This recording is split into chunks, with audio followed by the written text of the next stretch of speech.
कभी किसी को मुकम्मल जहां नहीं मिलता, ક્યારેય કોઈને ધારેલું મનગમતું મળતું નથી. આપણી ફરિયાદ રહેશે કાયમ, જો આમ હોત તો હું આમ કરત ને આમ નથી માટે આમ ના થયું. અનુકૂળતા હોત તો હું સફળ થાત, અને અનુકૂળ મારે કશું હતું જ નહીં અને તેથી હું નિષ્ફળ ગયો. આ માણસ દરેકનો આ બચાવ છે. ક્યારેય આ પૃથ્વી પર કોઈને કશું જ અનુકૂળ હોતું નથી. અને વસ્તુ નહીં, વ્યક્તિ પણ અનુકૂળ હોતી નથી. આપણે જોઈએ એવી વસ્તુ જ મળી જાય એવું બન્યું નથી અને બનશે નહીં. અને આપણે જોઈએ એવી વ્યક્તિ મળી જાય એવું બન્યું નથી અને બનશે નહીં. તો શું કરશો? જીવવાનું છોડી દેશું? અને માનવીની ફરિયાદ નથી, ઈશ્વરને પણ આ જ સ્થિતિ હતી. કૃષ્ણને કશું જ અનુકૂળ મળ્યું નહોતું. જન્મ જેલમાં, અને જન્મની સાથે જ જન્મભૂમિ છોડવાની, મા બાપ છોડવાની. હવે આમાં શું અનુકૂળ હતું?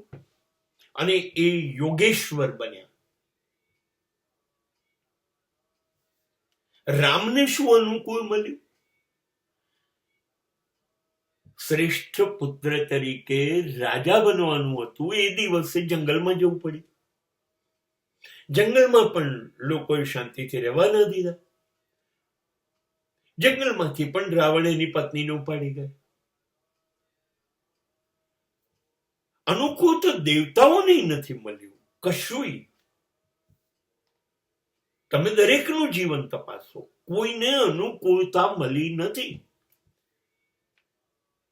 હું રામ અને કૃષ્ણને બાદ કરતા અનુકૂળતા છોડી દીધી, પ્રતિકૂળતા સ્વીકારી.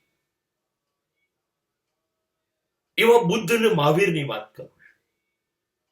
બંને રાજાઓ હતા, બંને પાસે રાજ્ય હતું, અનહદ સમૃદ્ધિ હતી, અનહદ સુંદર પત્ની હતી, બાળકો હતા, બધું અનુકૂળ. અને છોડી દીધું, અને રાજ્ય છોડ્યું, પત્ની છોડી, બાળકો છોડ્યા, પદ છોડી, પ્રતિષ્ઠા છોડી, નોકર ચાકર, સંપત્તિ સમૃદ્ધિ બધું છોડી દીધું અને જંગલમાં ગયા. પ્રતિકૂળતા, બધી જ પ્રતિકૂળતા સ્વીકારી.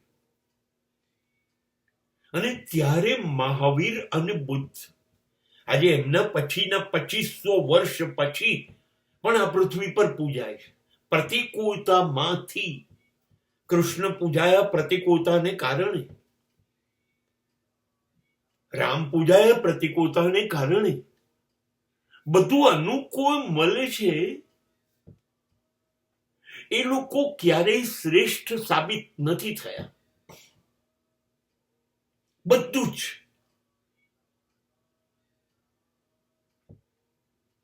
જે ધનવાનોના પુત્રો છે, દીકરા દીકરીઓ છે, એ શ્રેષ્ઠ સાબિત નથી થયા. એમને બધું શ્રેષ્ઠ મળ્યું તું તો છતાં ના થયા.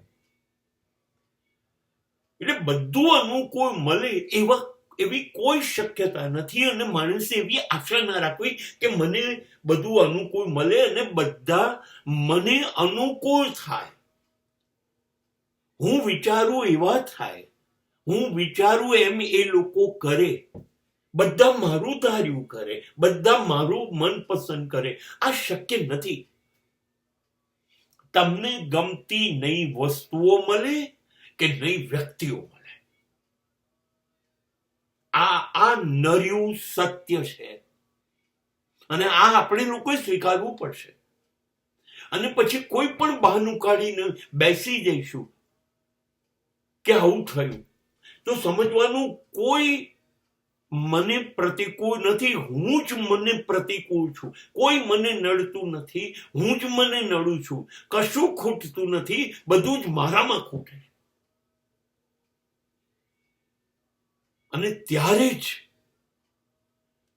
બધી જ અનવોન્ટેડ, અનએક્સપેક્ટેડ સિચ્યુએશનની અંદર